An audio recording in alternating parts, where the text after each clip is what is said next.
Esta semana en Florida se aprobó una ley bastante controversial que tiene que ver con no hablarle en los colegios, por lo menos hasta la educación primaria, hasta el tercer grado, a los niños sobre educación sexual. Esta ley pues ha tenido diferentes reacciones, unas personas a favor, otras en contra. Para hablar sobre este tema en detalle, vamos a conversar con el reconocido periodista venezolano Emanuel Villalobos, quien tiene una interesante campaña en las redes sociales con su propuesta de Nos Fuimos a Barra, donde habla acerca de la inclusión, la igualdad y bueno, cero xenofobia ni estos temas que tienen que ver con discriminación. Gracias, Emanuel, por acompañarnos el día de hoy. Las pantallas son tuyas para que nos hables un poco acerca de cuál es tu opinión acerca de esta ley. ¿Crees que se está cayendo en la discriminación? Jaime Romero, la psicóloga que nos hablaba anteriormente, nos decía que hay como una especie de radicalidad en los temas. ¿Cómo estás, Marjorie? Bueno, antes de saludar a toda la audiencia, feliz mes de la mujer para ti. Gracias por la labor que vienes haciendo y por dejar en alto, obviamente, el trabajo y el papel de la mujer dentro de la sociedad. Que bueno, aprovechar obviamente esta ventana para ratificarte la admiración. Y pues bueno, Gracias, lamentable igual. que esta cita nos traiga para hablar de este tipo de temas que sin duda alguna pues son un ataque directo a la diversidad, no solo en las escuelas, sino en todo el estado de Florida, ¿no? Y si bien es cierto, es preocupante que nuestros niños cada vez tengan más acceso al tema de temas de sexo explícito, por ejemplo, y no solo es en las escuelas, basta que abras cualquier publicación en redes sociales, que prendas una estación de radio para saber que el sexo está cada vez más presente en nuestras vidas y no el sexo como un elemento placentero o el sexo como una parte vital del desarrollo de cualquier ser humano, sino el sexo incluso de una forma tergiversada, de una forma banalizada, está presente en el discurso de mercadeo de nuestras vidas y nuestros niños están expuestos a eso. Que eso hay que regularlo, sí, punto a favor en ese momento. Pero el problema aquí es que el ala más conservadora en el área política de nuestro país está en profundo desconocimiento de las diferencias entre lo que es identidad de género y lo que es orientación sexual. Y eso lo vimos muy claramente definido en los debates que se desarrollaron en el Congreso de la Florida. Escuchar a senadores de la Florida decir, por lo menos el senador Baxley, decir que cuando un niño salía del closet se convertía en una celebridad en sus colegios, decir que para él la orientación sexual era ser hombre o ser mujer, escuchar a la senadora Ileana García decir que ser homosexual o ser gay era algo temporal, habla de un profundo desconocimiento de lo que se está viviendo en el ala conservadora del país y lo que son las causas de la discriminación que se está viviendo en relación a las minorías, no solo en los Estados Unidos, sino a nivel internacional. Eso es lo que hace que obviamente nuestras minorías estén siendo cada vez más víctimas de un ala de la sociedad que no está obligada a aceptarlos, que no está obligada a comprar su agenda, porque en democracia se deben de aceptar todas las ideas, se deben de, no aceptar y corrijo, se deben de aprender a convivir con todas las ideas, pero basado en el respeto a los ideales de los demás. Yo no tengo por qué quizá tolerar o aceptar porque sí que dos hombres o dos mujeres se estén besando, pero eso no me da el derecho a mí de imponer mis ideas con violencia, imponer mis ideas con irrespeto, imponer mis ideas con insulto. Simplemente puedo manifestar mi opinión basado en mis preceptos, basados en mis ideas, pero sin necesidad de herir al otro, bien sea llegando a la violencia física o a la violencia verbal. Y eso es lo que está pasando. Hay mucho desconocimiento y todavía no se sabe cuál es el verdadero poder de la palabra. Sí, Jaine nos hablaba de que hay una real preocupación por parte de los padres con respecto a la información que se le está brindando a nuestros niños en los colegios relacionado a la orientación sexual y los padres consideran que la información debe partir de casa y debe ser controlado, normado lo que se hable en los colegios. Por otro lado, los críticos de esta ley dicen que hay una especie de laguna porque no se establece claramente cuál es la información adecuada para dar en los colegios y bueno, los profesores pudiesen llegar a ser demandados. Entonces hay otra parte radical, que es que no van a querer hablar del tema, aun y cuando un niño de 9 años ya desde hace mucho tiempo atrás tiene ese deseo de conocer todo lo relacionado con la orientación sexual. Claro, y es que el problema es que esa laguna te frena incluso el hecho de saber qué es lo que quieres. Y vuelvo al tema inicial, el tema de la diferencia entre identidad de género y orientación sexual es vital para poder entender que un niño quizá en su temprana edad no sabe cuál es su orientación sexual, precisamente porque ni siquiera ha llegado al desarrollo. Y para quienes nos están escuchando y no sepan precisamente esa diferencia, porque no forma parte quizá de la educación sexual que hemos recibido las generaciones pasadas. La identidad de género básicamente es cómo nos identificamos, cómo nos sentimos con nuestro cuerpo incluso, y la orientación sexual es qué nos atrae, qué nos llama la atención en el plano sexual.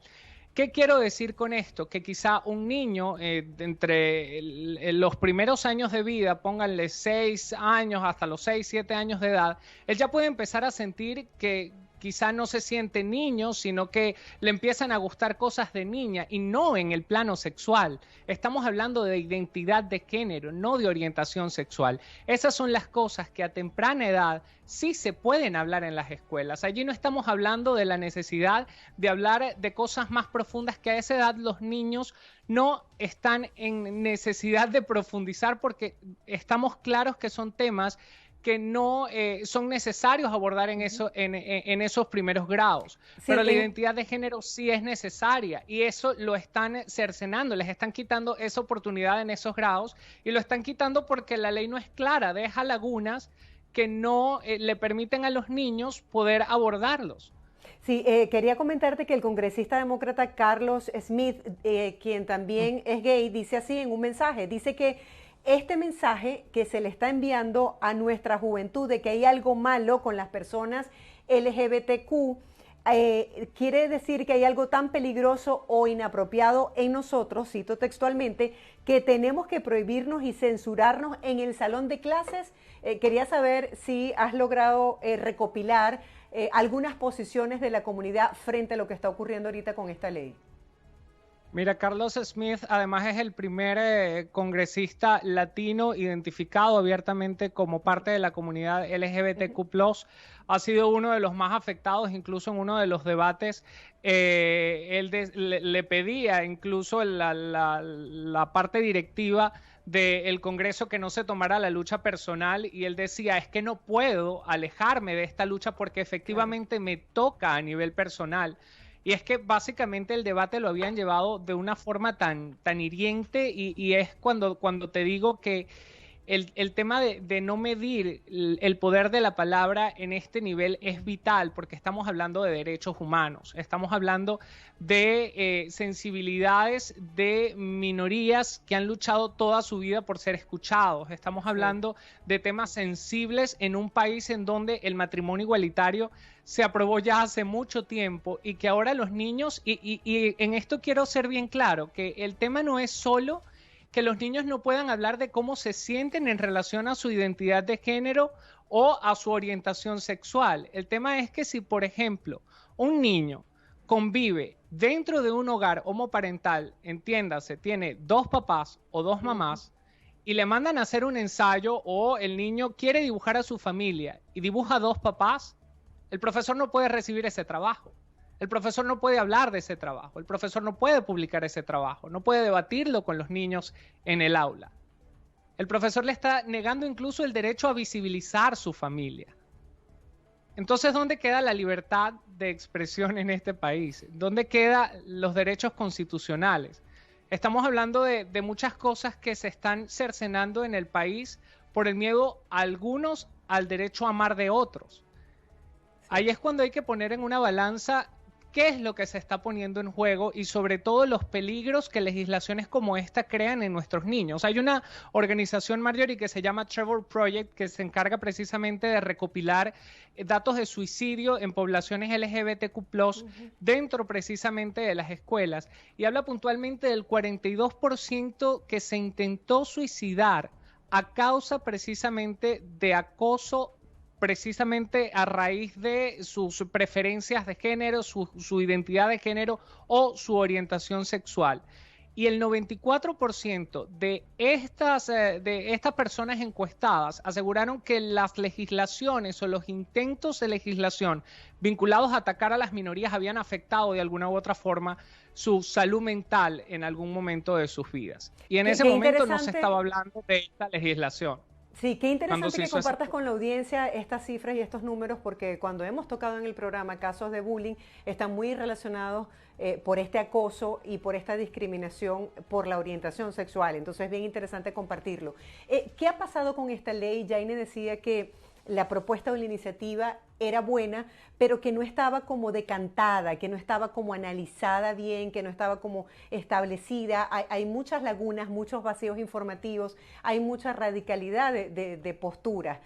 ¿Tú crees que esto va a traer cola, consecuencias? ¿Tendrá que ver el tema religioso? ¿Habrá manifestaciones en la calle en contra de esta ley? En el pasado, una ley que ha sido aprobada se puede revertir en el proceso. ¿Qué crees que va a pasar?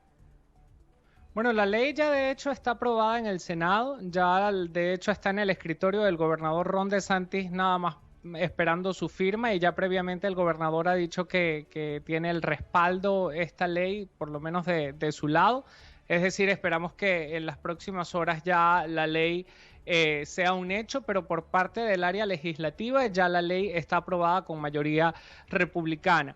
Las manifestaciones no han parado, incluso cuando empezó la legislatura vimos a muchos niños acompañados de padres incluso y de algunas organizaciones protestar a las afueras del Capitolio de Florida, en Tallahassee, la capital del estado, precisamente diciendo nosotros decimos gay, esto obviamente en alusión al nombre que le han puesto las mismas comunidades o las mismas organizaciones a la ley, que es no digas gay, aunque la ley, el nombre oficial es Derecho de los Padres en la Educación. Es el nombre que le han dado oficialmente a la ley, y pues las comunidades le pusieron no digas gay porque es básicamente lo que hace en la práctica la legislación. Ahora, suponemos que luego de aprobarse la ley y que se empiece a poner en marcha, esto puede traer una cola que se debata en corte. Suponemos que se abrirán algunas querellas legales. Tocará esperar ver quiénes serán los que abrirán estos procesos legales y bajo qué argumentos estarán argumentando o colocando estas demandas y ante qué cortes obviamente llevarán los procesos. Todo depende de cuáles serán esos argumentos y serán los abogados quienes pudiesen dar algún tipo de análisis más a profundidad de qué procederá y cuáles son las esperanzas de revertir estas decisiones. Ya para despedir, me gustaría que nos hablaras un poco acerca de esta iniciativa que valientemente has asumido en tus redes sociales de Nos Fuimos a Barra, un concepto totalmente diferente, arriesgado, de darle voz a esas minorías, de hablar en defensa de los derechos humanos de todas las comunidades. ¿Cuál ha sido la receptividad que ha tenido esta propuesta? Bueno, Nos Fuimos a Barras es un proyecto antiodio a todo nivel, es un proyecto que me tiene muy entusiasmado y que básicamente busca combatir temas como estos. Siempre digo, yo no soy un activista por ninguna minoría, simplemente mi activismo es el amor y un mensaje transformador. Quiero básicamente luchar contra todas estas injusticias que se están cometiendo en el mundo moderno. Basta con abrir cualquier publicación en redes sociales para conseguirnos un comentario negativo detrás de un teclado en incógnito, o alguien que se está ocultando allí para criticar, para juzgar, para señalar a alguien que simplemente decidió hacer una publicación de su familia, de cómo se sentía, de lo que sea, el amanecer, hasta fotos del amanecer las critican. Y es una cosa absurda cómo la sociedad se ha convertido en un gran jurado de críticas y de abusos a todo nivel. Nos Fuimos a Barra básicamente es una curaduría informativa, una gran curaduría informativa que con fuentes de datos reconocidas, precisamente las herramientas que como periodistas aprendemos, busca también hacer fact-checking, análisis de información y ayudar un poco a construir una mejor sociedad para dejarles a esos chiquitines que están creciendo simplemente un mejor lugar donde vivir.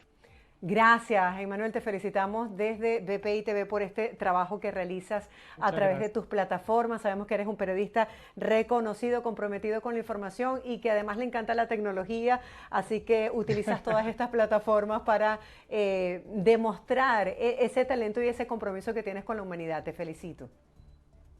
Dan Bella, muchísimas gracias. Un honor estar con ustedes esta mañana. Era Emanuel Villalobos, reconocido periodista venezolano. Lo pueden seguir a través de sus redes sociales. Nos fuimos a Barra. Es su interesante propuesta en contra del odio y a favor de la paz.